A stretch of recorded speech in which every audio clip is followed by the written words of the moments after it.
राज्याचे महामहिम राज्यपाल महोदय CP राधाकृष्णनजी, राज्याचे कालच ज्यांनी मुख्यमंत्री पदाची जबाबदारी स्वीकारली ते मुख्यमंत्री माननीय देवेंद्र फडणवीसजी, उपमुख्यमंत्री माननीय एकनाथराव शिंदेजी, मंगल प्रसाद लोढाजी, दीपक केसरकरजी, संजय बनसोडेजी, अमोल मिटकरीजी, कालिदास कोळंबकरजी, प्रवीण दरेकरजी, राहुल शेवाळेजी, राजकुमार बडोलेजी, अमर साबळेजी, भाई गिरमकरजी, डॉक्टर नरेंद्र जाधवजी, सिद्धार्थ कांबळेजी, संतोष जोवाळीजी, प्रमोद इंद्रावजी, सुजाता सौनिकजी, BMCचे कमिशनर, बाकीचे सगळे उपस्थित असणारे विविध क्षेत्रातील मान्यवर, या समितीचे सदस्य नागसेन कांबळेजी, सर्व आज महापरिनिर्वाण दिनाच्या निमित्तानं घटनेचे शिल्पकार भारतरत्न डॉक्टर बाबासाहेब आंबेडकरांना विनम्र अभिवादन करण्याच्या करता आलेले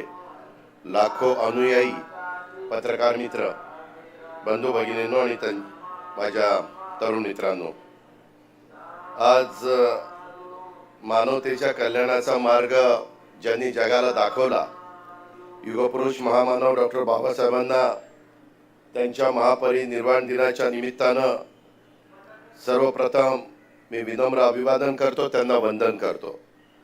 उपस्थित असणाऱ्या सर्वांना राज्यातल्या देशातल्या कानाकोपऱ्यातनं बाबासाहेबांना अभिवादन करण्यासाठी, त्यांचं दर्शन घेण्यासाठी चैत्यभूमीवर लोटलेल्या अथांग जनसागराचं देखील मी स्वागत करतो, त्यांना देखील मी मनापासून धन्यवाद देतो।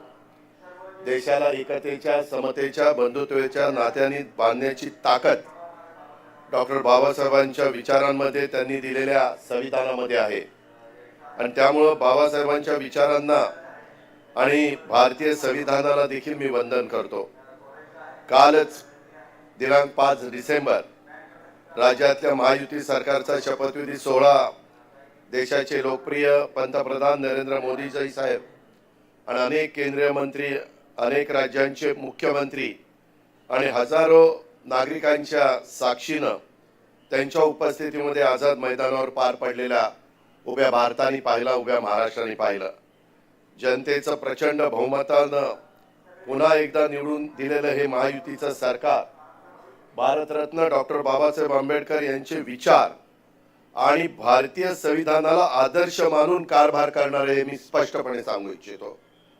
आता आणि यापूर्वी सुद्धा राज्याच्या मंत्रिमंडळात कोणत्याही पदावर काम करताना, कुठलाही निर्णय घेताना तो व्यापक जनहिताचा, राज्याच्या, देशाच्या विकासाचा असला पाहिजे। आम्ही घेतलेल्या निर्णयातून या राज्यातल्या दुर्बल, वंचित, उपेक्षित बांधवांच्या जीवनात आनंद निर्माण झाला पाहिजे, याची काळजी आम्ही सर्वांनी कायम घेतलेली आहे।